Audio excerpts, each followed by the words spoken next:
ఇది ఎక్కడ దొరుకుతాయి?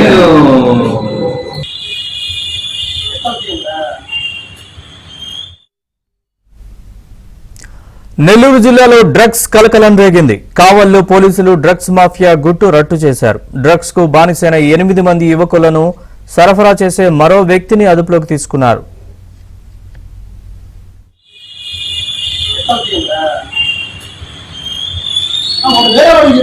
ఇది ఎక్కడ దొరుకుతాయి?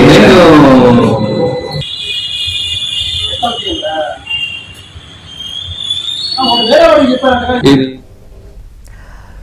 వీరు కావలిలో యువకుల్ని డ్రగ్స్ గంజాయికి బానిసలుగా మార్చి పెద్ద మొత్తంలో డబ్బులు సంపాదిస్తున్నారు. వీరి దగ్గర నుంచి మత్తునిచ్చే 100 టైడాల్ టాబ్లెట్ 9 కిలోల గంజాయిని పోలీసులు స్వాధీనం చేసుకున్నారు.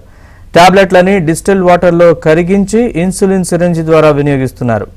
ఏడాది కాలంగా హైదరాబాద్ నుంచి కావలికి డ్రగ్స్ తీసుకొస్తున్నట్లు తెలిసింది. పట్టుబడిన యువకులు డ్రగ్స్ గంజాయి వినియోగిస్తూ అమ్మకాలు సాగిస్తున్నట్లు పోలీసుల ప్రాథమిక దర్యాప్తులో తేలింది.